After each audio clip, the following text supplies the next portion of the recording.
झारखंड के अन्य जनजातीय शासन व्यवस्था का पार्ट 1 वीडियो मैं पहले बना करके डाल चुका हूं। यहाँ पर पार्ट 2 वीडियो आप देख लीजिए, यहाँ के बाद आपको क्लियर हो जाएंगे झारखंड के जनजातीय शासन व्यवस्था, सभी शासन व्यवस्था आपका क्लियर हो जाएगा। पार्ट 1 वीडियो में पहले डाला हूं, पार्ट 2 वीडियो यह है। इसमें से पहला सवाल जो आपके सामने है वह है बिरहोर जनजाति के लोग विभिन्न शिकार समूहों में बटे होते हैं, जिसे क्या कहा जाता है? तो यह आप याद रखेंगे, बिरहोर जनजाति के लोग विभिन्न शिकार समूहों में बटे होते हैं, जिसे टंडा कहा जाता है। इसका यहाँ पर राइट जवाब जो हो जाएगा वह हो जाएगा टंडा कहा जाता है। आगे सवाल की ओर हम बढ़ रहे हैं।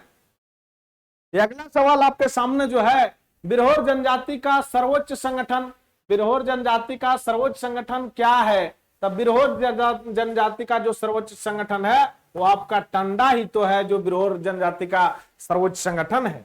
अगला सवाल है, बिरहोर जनजाति की शासन व्यवस्था के सर्वोच्च संगठन टंडा का मुखिया क्या कहलाता है?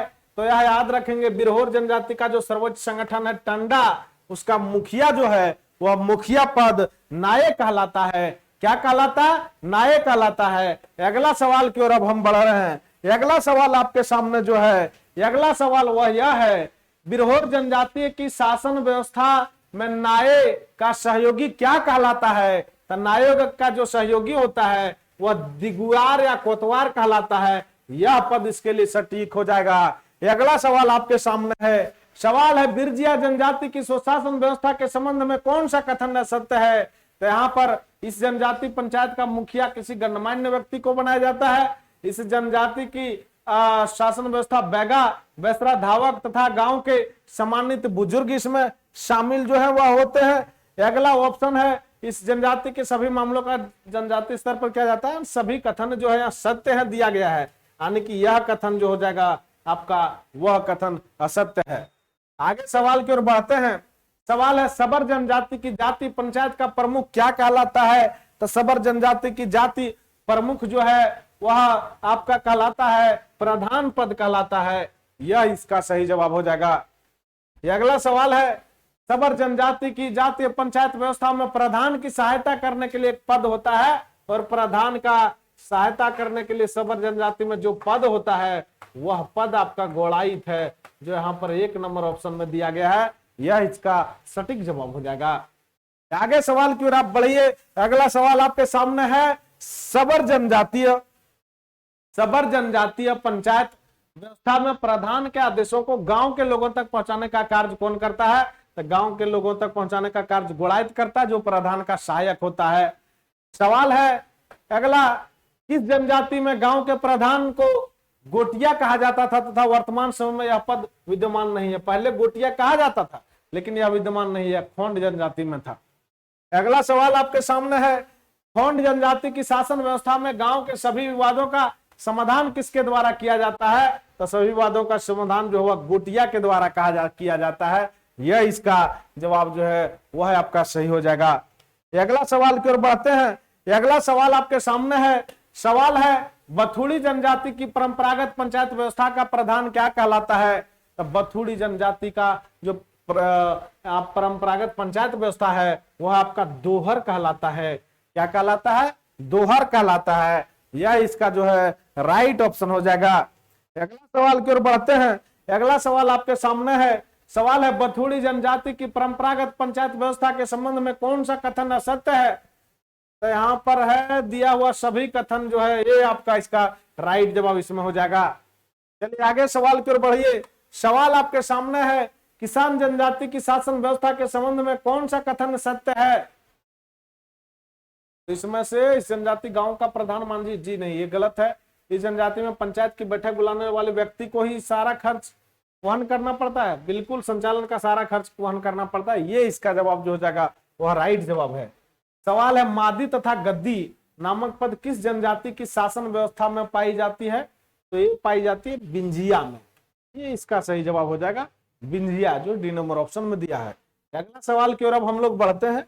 अगला सवाल आपके सामने जो है वह है, सवाल है, बिंजिया जनजाति की शासन व्यवस्था में प्रत्येक घर के प्रतिनिधि सदस्य मिलकर एक प्रतिनिधि समिति का गठन करते हैं, और इस प्रतिनिधि सदन का प्रमुख क्या कहलाता है?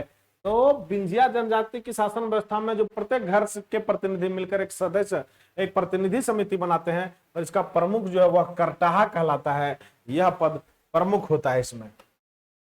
सवाल है, बिंजिया जनजाति की शासन व्यवस्था में गांव से जुड़े किसी भी मामले का निराकरण कौन करता है? तो गांव के मामले का निराकरण भी कौन करता है? करटाहा ही करता है। चलिए आगे सवाल की ओर बढ़ते हैं।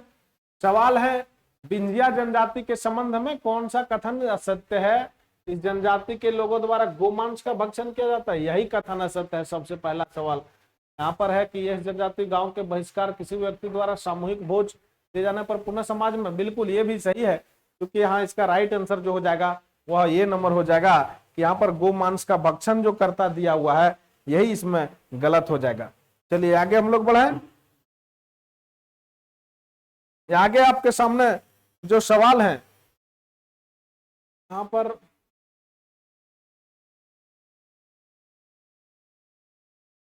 चलिए अगला सवाल की ओर बढ़ते हैं। सवाल है, गौंड जनजाति में जाति पंचायत का मुखिया को क्या कहा जाता है? गौंड जनजाति में जाति पंचायत का जो मुखिया होता है वह पद बैगा कहलाता है। जातीय पंचायत का मुखिया में गौंड जनजाति में।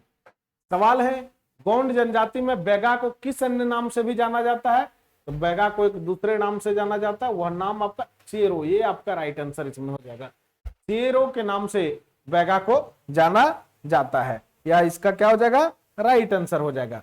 ठीक है, चलिए आगे बढ़ते हैं सवाल नंबर 20 की ओर। चेरो जनजाति में गांव के स्तर पर गठित पंचायत के प्रधान को क्या कहा जाता है? गांव के स्तर पर गठित पंचायत को मुखिया कहा जाता है। और यहाँ पर अगला सवाल है, चेरो जनजाति में अंचल के स्तर पर गठित पंचायत के प्रधान को क्या कहा जाता है? तो अंचल पर भी होता है जो मुखिया ही होता है। इसका राइट आंसर जो है वह हो जाएगा, उस पर भी मुखिया ही होता है। अगला सवाल की ओर बढ़िए।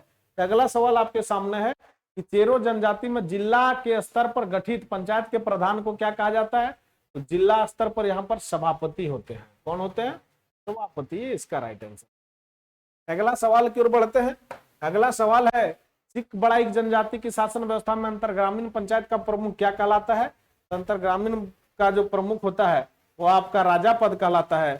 यह इसका जवाब जो है वह राइट हो जाएगा। आगे सवाल की ओर बढ़ते हैं। अगला सवाल आपके सामने है कि चिक बड़ाई जनजाति की शासन व्यवस्था में निम्न में से कौन राजा की सहायता करता है? तो राजा की सहायता के लिए जो पद यहाँ पर है वह पद दीवान और पानरे दोनों होता है, इसलिए दोनों जो है वह सही हो जाएगा। अगला सवाल पर आते हैं। बेदिया जनजाति में गांव स्तर पर निर्मित पंचायत का मुखिया क्या कहलाता है? तो प्रधान एवं महंत दोनों कहलाता है, सरकार नहीं कहलाता है। ये इसका जवाब हो जाएगा। चलिए आगे सवाल की ओर बढ़ते हैं। अगला सवाल आपके सामने है, 26 नंबर सवाल है। इसका सवाल है कि बेदिया जनजाति में संपूर्ण समाज के स्तर पर अवस्थित पंचायत का प्रमुख क्या कहलाता है? तो पंचायत का जो प्रमुख होता है वह परगणित कहलाता है। क्या कहलाता है? परगणित कहलाता है। आगे सवाल की ओर बढ़े। बेदिया जनजाति में कई गांवों को आपस मिलाकर अंतर ग्रामीण पंचायत का गठन किया जाता है। इसके मुखिया को किस नाम से जाना जाता है? तो इसके मुखिया को जो है वह आपका जाना जाता है सरकार के नाम से। किस नाम से? सरकार के नाम से। चलिए आगे सवाल है। सवाल है, बेदिया जनजाति की शासन व्यवस्था में मुखिया का सहयोगी किस नाम से जाना जाता है? तो मुखिया का जो सहयोगी होता है वह महतों के नाम से जाना जाता है। अगला सवाल आपके सामने है। सवाल है, कोरा जनजाति की शासन व्यवस्था में ग्राम प्रधान को किस नाम से जाना जाता है?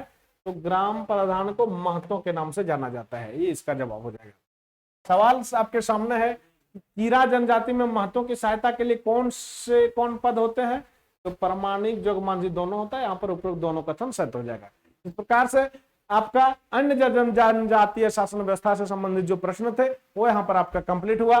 फिर से आपके लिए जो स्पेशल अनाउंसमेंट है वह यह है कि झारखंड जीके के लिए यहाँ पर हम लाइव आते हैं। स्टूडेंट एलाइट ऐप के माध्यम से लाइव आते हैं, यूट्यूब लाइव। आप वहां पर यूट्यूब पर लाइव देख सकते हैं और डेली यहाँ पर टेस्ट दे सकते हैं। डेली टेस्ट का आयोजन होता है, 40 क्वेश्चन रहता है और 40 क्वेश्चन का आप डेली टेस्ट दें और उसका सवाल का जवाब भी आप वहां पर जांच कर लें।